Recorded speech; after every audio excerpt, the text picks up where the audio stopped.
Hello दोस्तों, स्वागत है आपका स्टडी प्रमोटर्स में और मैं हूं आपकी हिंदी वाली दीदी।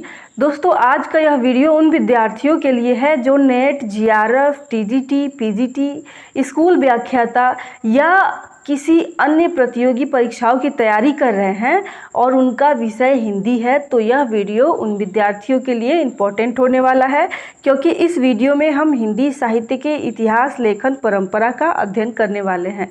दोस्तों, आपके प्रतियोगी परीक्षाओं में जिस प्रकार के प्रश्न बनते हैं उसी बेस पर हम यह वीडियो बना रहे हैं और उसी प्रकार के प्रश्न आपको इस वीडियो में देखने को मिलेंगे। तो आई होप कि आपको यह वीडियो अच्छा लगेगा, और वीडियो अच्छा लगता है तो वीडियो को लाइक कर दीजिएगा और साथ ही अपने दोस्तों के साथ भी शेयर कर दीजिएगा ताकि वे भी इस वीडियो का लाभ उठा सके। और दोस्तों, हमसे जुड़े रहने के लिए आप इस चैनल को सब्सक्राइब कर लीजिए और बेल आइकन को भी हिट कर दीजिए ताकि जब भी हम कोई वीडियो अपलोड कर रहे हैं तो उसका नोटिफिकेशन सीधे आप तक पहुंचता रहे। तो चलिए अब शुरू करते हैं इस हिंदी साहित्य के इतिहास, लेखन, परंपरा को। दोस्तों, हिंदी साहित्य के इतिहास, लेखन, परंपरा का सबसे पहले प्रयास गारसादत्त तासी ने किया था। तो आइए देखते हैं इनके विषय में।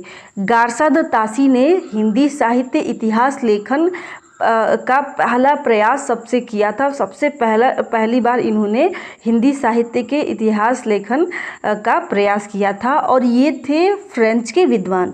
कहाँ के विद्वान थे? फ्रेंच के विद्वान थे। और इनकी जो रचना है वह है इस्तेवार द ला लिटरेच्यूर एंदुई हिंदुस्तानी।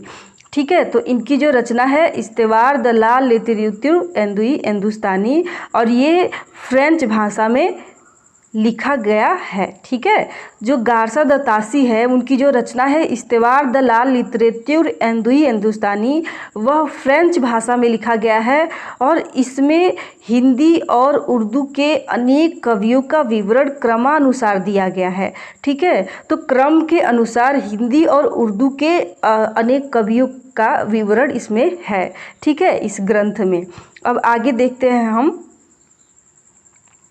चलिए देखते हैं आगे। देखिए, इनकी जो पद्धति थी वो वर्णानुक्रमी थी। मैंने आपको ऊपर ही बताया कि वर्ण क्रमानुसार दिया है कि हिंदी और उर्दू के कवियों का विवरण। ठीक है, तो अगर इसका पद्धति पूछा जाए कि इस्तेवार द ला लिटरेच्यूर एंदुई हिंदुस्तानी की पद्धति क्या है, तो आप लिखेंगे वर्णानुक्रमी पद्धति। ठीक है, और इसमें कुल कवियों की संख्या 738 है, जिसमें से हिंदी के कवियों की संख्या 72 है। ठीक है, अर्थात इस ग्रंथ में इस्तेवार द ला लिटरेच्यूर एंदुई हिंदुस्तानी ग्रंथ में 738 कवियों को संजोया गया है या कवियों के विषय में लिखा गया है, और उसमें केवल 72 कवि जो है वह हिंदी के कवि हैं। ठीक है, तो इसको आप ध्यान में रखिएगा। और देखिए, इसमें विडंबना क्या है कि हिंदी साहित्य का इतिहास लिखा जा रहा है और उसमें केवल 72 कवियों का, हिंदी के जो कवि हैं वो केवल 72 ही हैं। ठीक है, तो इसको आप ध्यान में रखेंगे। और इसकी जो भाषा है फ्रांसीसी है, जैसा कि मैंने पहले ही ऊपर आपको बता दिया कि ये फ्रेंच के विद्वान हैं। और इनकी जो भाषा है, देखिए, फ्रेंच भाषा में लिखा गया है। ये जो ग्रंथ है वह फ्रेंच भाषा में लिखा गया है। और देखिए, इस ग्रंथ का हिंदी में अनुवाद सबसे पहले डॉक्टर लक्ष्मी नारायण वार्ष्णेय ने किया था। ठीक है, तो जो इस्तेवार द ला लिटरेच्यूर एंदुई हिंदुस्तानी है उसका हिंदी में अनुवाद लक्ष्मी नारायण वार्ष्णेय ने किया था। क्योंकि यह ग्रंथ तो फ्रेंच भाषा में लिखा गया है, तो इन्होंने क्या किया, इस ग्रंथ को हिंदी में अनुवाद करके लिखा। ठीक है, चलिए अब आगे देखते हैं। प्रकाशन। इस ग्रंथ का प्रकाशन जो है 2 भागों में किया गया है। पहले भाग का प्रकाशन हुआ था 1839 ईस्वी में और दूसरे भाग का प्रकाशन हुआ था 1847 ईस्वी में। तो इसे आप ध्यान में रखिएगा कि इसे 2 भागों में प्रकाशन किया गया। इसका प्रकाशन जो हुआ है वो 2 भागों में हुआ है। पहला जो प्रकाशन है वह 1839 ईस्वी में हुआ है और दूसरा जो प्रकाशन है वह 1847 ईस्वी में हुआ है। ठीक है, अब आपका थोड़ा एक इम्पॉर्टेंट नोट्स है, उसको आप देख लीजिए। नलिन विलोचन शर्मा ने गारसा द तासी को पहला इतिहासकार माना और इस्तेवार द लाल लिटरेचर एंदुई हिंदुस्तानी को प्रथम इतिहास ग्रंथ माना है। ठीक है, नलिन विलोचन शर्मा के अनुसार यदि पूछ दे कि आपका प्रथम इतिहास ग्रंथ क्या है तो आप बताएंगे प्रथम इतिहास ग्रंथ है जो गारसा द तासी का इस्तेवार द लाल लिटरेचर एंदुई हिंदुस्तानी। ठीक है, तो आप इसको ध्यान में रखिएगा और थोड़ा आगे बढ़ जाइए।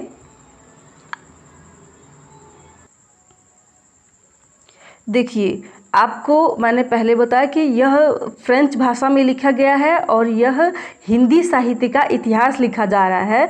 तो जो उसमें इस्तेवार द लाल लिटरेचर एंदुई हिंदुस्तानी है, तो हिंदुस्तानी जो है उसका अर्थ हुआ है हिंदुओं द्वारा प्रयुक्त हिंदी। ठीक है, हिंदुस्तानी का अर्थ है हिंदुओं द्वारा प्रयुक्त हिंदी, एंदुई का अर्थ है, और हिंदुस्तानी का अर्थ है मुस्लिमों द्वारा प्रयुक्त हिंदी। तो मुस्लिम जो उस वक्त प्रयुक्त हिंदी का जो प्रयोग कर रहे थे वह था आपका उर्दू में। ठीक है, आपको सभी को पता होगा कि सारी भाषाओं की जननी हमारी संस्कृत है और संस्कृत प्राकृत, पाली, अपभ्रंश, हिंदी आदि भाषाओं का जन्म हुआ है। तो इसको आप ध्यान में रखेंगे। तो उसी प्रकार जो उर्दू है वह भी उस समय हिंदी ही कहा जाता था, अर्थात तो जो मुस्लिमों द्वारा प्रयुक्त किया जाता था भाषा को, उसको उर्दू कहा जाता था। तो आप इस बात को ध्यान में रखिएगा। और यदि आपको पूछ दिए प्रतियोगी परीक्षाओं में कि हिंदी साहित्यिक इतिहास का पहला ग्रंथ क्या है तो आपको लिखना है गारसा द तासी।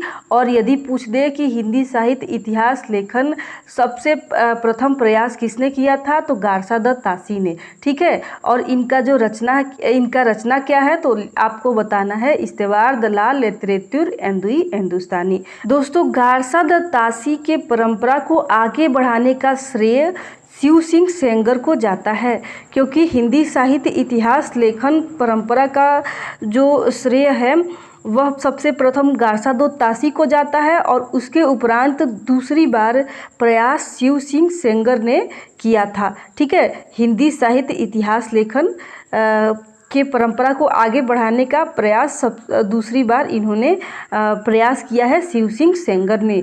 ठीक है, और इनकी जो रचना है वह है शिव सिंह सरोज और यह है विद्वान भारत के। ठीक है, तो आपको यह ध्यान में रखना है कि शिव सिंह सेंगर की जो रचना है वह है शिव सिंह सरोज।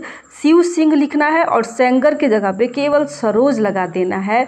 और यह ध्यान में रखना है कि ये हिंदी में लिखा गया है। ठीक है, इसकी भाषा जो है हिंदी है और यह भारत के विद्वान हैं, अर्थात भारतीय विद्वान हैं। दोस्तों, यदि आपके प्रतियोगी परीक्षाओं में पूछ दे कि हिंदी में लिखा गया प्रथम इतिहास ग्रंथ क्या है तो आपको लिखना है शिव सिंह सरोज। और लिखा जाए कि यदि हिंदी में इतिहास ग्रंथ प्रथम बार किसने लिखा था तो आपको शिव सिंह सेंगर को लिखना होगा। या पूछ देगा कि हिंदी में लिखा हुआ इतिहास ग्रंथ किसका है तो आपको शिव सिंह सेंगर का नाम आना चाहिए।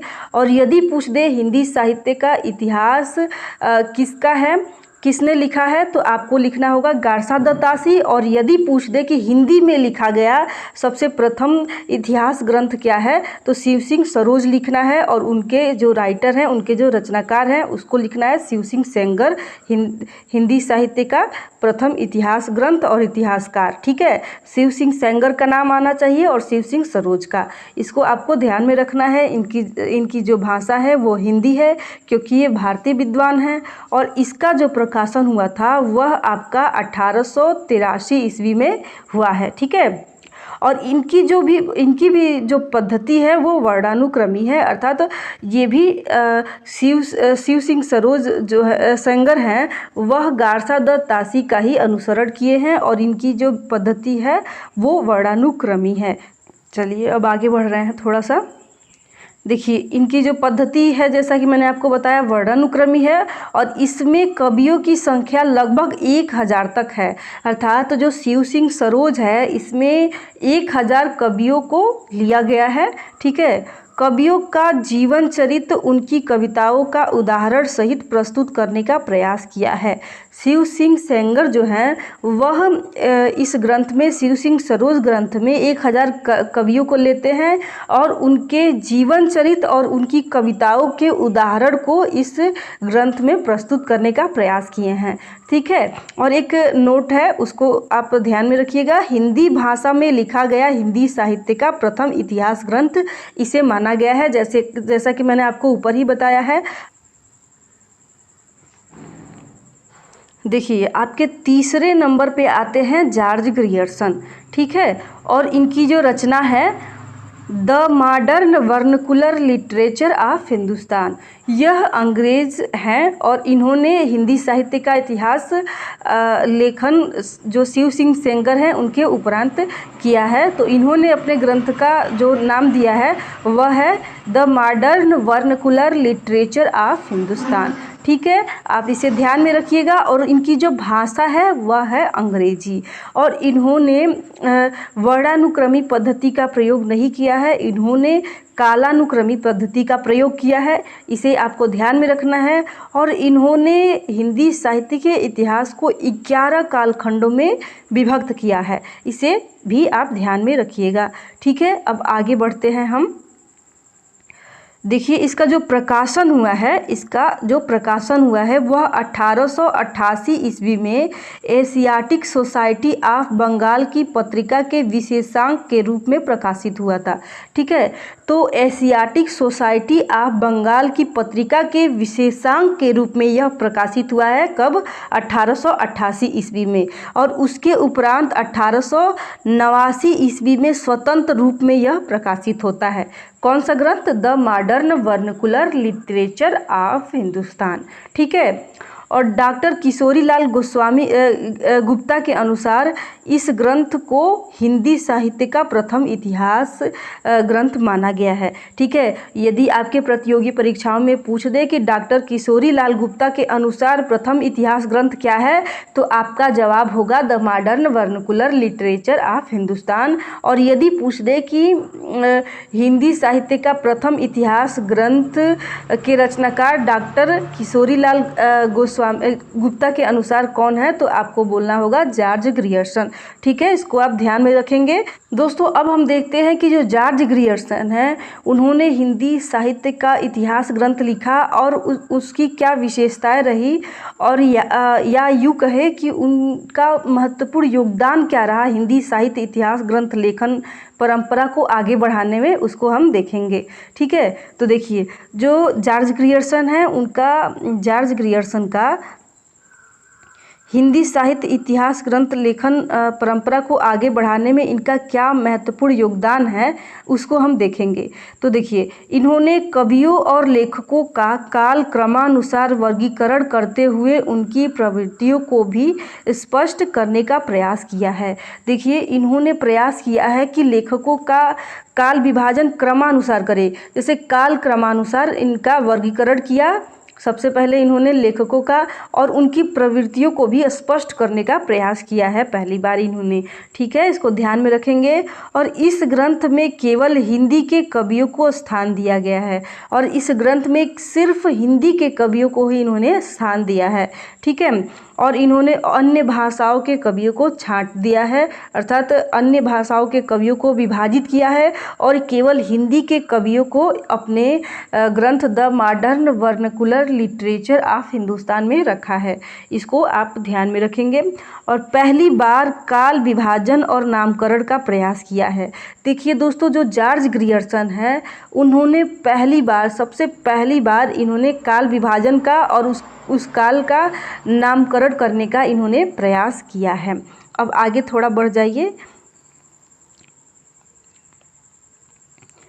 भक्ति काल को स्वर्ण युग कहा है और इन्होंने भक्ति काल को स्वर्ण युग नाम दिया है। इसको आप ध्यान में रखेंगे। यदि आपके प्रतियोगी परीक्षाओं में पूछ दे कि भक्ति काल को स्वर्ण युग किसने कहा है तो आपको लिखना होगा जॉर्ज ग्रियर्सन, ठीक है। और आदिकाल को चारण काल कहा है जॉर्ज ग्रियर्सन ने, ठीक है। आदिकाल को इन्होंने क्या कहा, चारण काल, और भक्ति काल को इन्होंने स्वर्ण युग कहा। और देखिए इन्होंने तुलसीदास को बुद्ध के बाद दूसरा सबसे बड़ा अवतार बताया है। जो जॉर्ज ग्रियर्सन है उन्होंने तुलसीदास के बाद बुद्ध के बाद सबसे दूसरे जो अवतार हैं उनको तुलसीदास को माना है, ठीक है, जॉर्ज ग्रियर्सन के अनुसार, ठीक है। दोस्तों इनका भी ग्रंथ कोई उतना महत्वपूर्ण नहीं रखता है, किंतु जो बाद के विद्वान हैं इनके ग्रंथ से मतलब काफ़ी कुछ लेते हैं। अर्थात कहने का आशय ये है कि जो जॉर्ज ग्रियर्सन है और इनका जो रचना है the modern vernacular literature of Hindustan, ये काफ़ी सहयोग करता है उनको हिंदी साहित्य इतिहास ग्रंथ लिखने में, ठीक है। दोस्तों ये रहे आपके हिंदी साहित्य के इतिहास लेखन की परंपरा को आगे बढ़ाने वाले विद्वान। सबसे पहली बार प्रयास यानी सबसे प्रथम प्रयास गारसा द तासी ने किया था हिंदी साहित्य इतिहास लेखन को, और उसके बाद दूसरे नंबर पे आते हैं आपके शिव सिंह सेंगर, इन्होंने दूसरी बार प्रयास किया था, और तीसरे नंबर पे आपके आते हैं जॉर्ज ग्रियर्सन। दोस्तों वीडियो काफ़ी बड़ा हो रहा था इसलिए हमने इसे भागों में विभाजित किया है, और पहला भाग है आपका ये हिंदी साहित्य इतिहास लेखन की परंपरा का, और दूसरा भाग भी जल्द ही अपलोड होगा। उसे प्राप्त करने के लिए आप इस चैनल को सब्सक्राइब कर लीजिए और साथ ही बेल आइकन को भी हिट कर लीजिए, ताकि जब भी हम उस वीडियो को अपलोड करते हैं तो उसका नोटिफिकेशन सीधे आप तक पहुंचता रहे। और आपको यह वीडियो कैसा लगा आप हमें कमेंट करके बताइए, और अच्छा लगता है तो आप इस वीडियो को अपने दोस्तों के साथ भी शेयर करिए, और हो सके तो आप इस वीडियो को लाइक भी कर दीजिए, ठीक है। फिर मिलते हैं हम एक नेक्स्ट वीडियो में, तब तक हमें दीजिए इजाज़त। नमस्कार।